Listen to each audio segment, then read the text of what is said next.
Ya, silakan Pak. Salam Pancasila. Salam Pancasila. Merdeka. Merdeka. Biar sedikit semangat Bapak Ibu. Ya, Assalamualaikum warahmatullahi wabarakatuh. Salam sejahtera. Shalom, Dominus Vobiscum. Om Santi Sati Om. Namo Buddhaya. Salam kebajikan. Rahayu, Rahayu. Pada kesempatan ini, saya kemarin diminta oleh Ketua 1 DPP GPP Pak Bondan Wicaksana dan Ketua DPD GPP Provinsi Sulut Pak Michael Nenggolan. Yang saya hormati Dewan Pendiri Pak Andi Talman, Ketua Dewan Pembina Bapak Haryono, Ketua Dewan Pengawas Bapak Peter Lesmana, Ketua Dewan Pakar Bapak Chandra Setiawan, Dewan Pengurus, Ketua Umum yang saya hormati Bapak Dr. Anton Manurung MSI, Bapak Sekjen, Bapak Dr. Bondan Kanu Moyoso MHUM, Bendum, segenap pimpinan DPP, GPP, teman-teman DPD, GPP, dan DPC, GPP di seluruh Indonesia. Pada kesempatan yang baik ini, mewakili DPD GPP Sulut, saya mengajak kita untuk 5 menit saja berefleksi tentang Pancasila, membawanya kembali selaras dengan detak jantung dan detik kehidupan kita. Kita bawa Pancasila sebagai ideologi bangsa Indonesia dengan segala manifestasinya dalam ruang dan waktu kita masing-masing. Tetapi dalam gerak dan komitmen bersama, pembumian Pancasila, tujuannya satu dan hanya satu. Kita menggelorkan kembali daya juang yang menyatukan kita, yaitu menjadikan Pancasila sebagai bagian hidup kita, nafas dan gerak bersama kita. Pancasila bukan hanya jargon, ia juga bukan hanya ungkapan dan teori. Pancasila adalah substansi hidup berbangsa dan bernegara kita. Pancasila seharusnya sekarang ini kita jadikan dan kita menjadikan diri sebagai agent of change dan influencer. Pembumian Pancasila ini pun bukan jargon. Inilah esensi gerakan kita. Ini yang mengikat kita pada saat ini. Perkembangan dunia saat ini begitu kompleksnya. Pandemi COVID-19 mulai merubah mindset, lifestyle, dan mulai mempengaruhi pola hidup. Semuanya kelihatan berubah menjadi anomali. Begitu banyak pertanyaan dan begitu banyak jawaban dan teori baru yang lahir. Namun semuanya tetap perlu diuji. Kita semua menunggu program vaksin dari pemerintah dan berharap banyak dari vaksin yang akan segera dibagikan oleh pemerintah.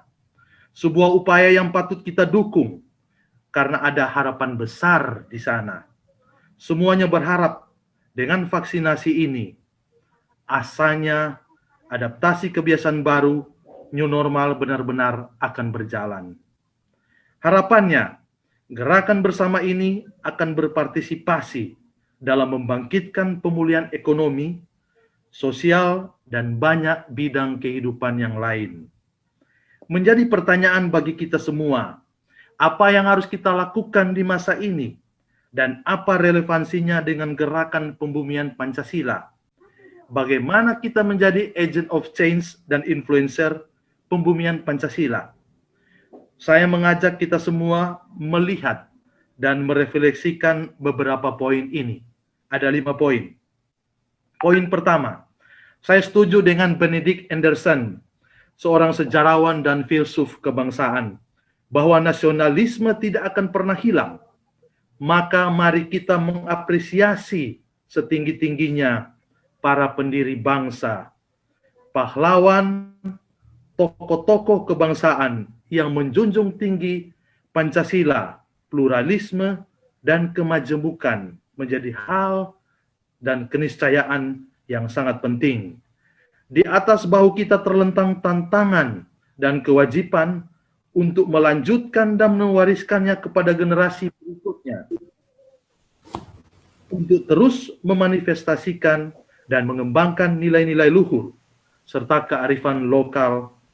Akhirnya kita perlu menjadikannya sebagai identitas bersama. Poin kedua, membumikan Pancasila adalah tugas setiap kita dengan mengisi ruang dan waktu kita dengan mengamalkan nilai-nilai Pancasila seperti tolong-menolong. Saya meminjam istilah Mapalus atau konsep gotong royong, saling membantu dari daerah Nyur Melambai, Manado, Sulawesi Utara. Dan ungkapan Dr. GSSJ Ratulangi yang dikenal dengan nama Ratulangi, seorang tokoh pencetus semboyan, si Tou Timou Tumou Tou, yang berarti manusia hidup untuk memanusiakan orang lain. Sam Ratulangi adalah tokoh multidimensional dan pahlawan Republik Indonesia. Dan tentunya masih banyak nilai-nilai luhur dan kearifan lokal dari daerah lain yang ikut memperkaya kasana pembumian Pancasila.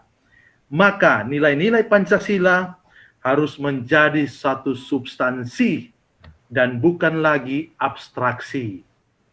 Poin ketiga, tolong-menolong, hormat-menghormati, dialog, toleransi, bersimpati, dan empati adalah perwujudan nilai-nilai luhur Pancasila dan menjadi tugas dan kewajiban kita sebagai anggota dan pengurus gerakan pembumian Pancasila.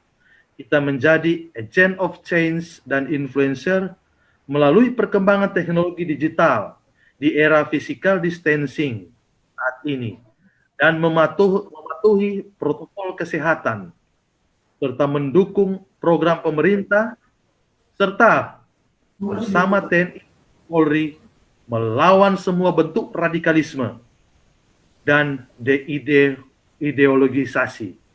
Kita harus terus mengangkat bendera ideologi Pancasila dan menarasikannya dalam praktek hidup serta teladan kita dimanapun kita berada.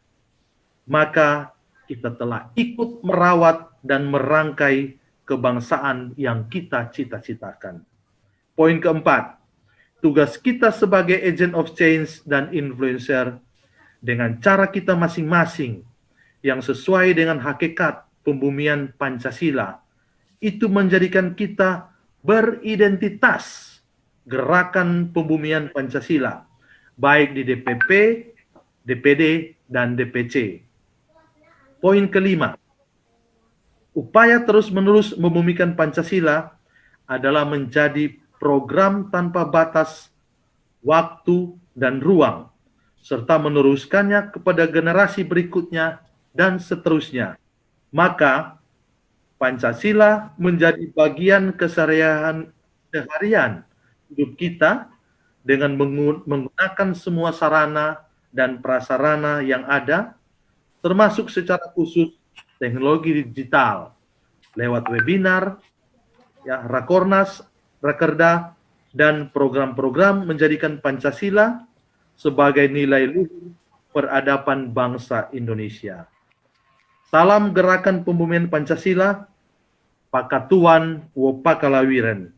Semoga kita semua panjang umur dan sehat selalu. Salam Pancasila, merdeka!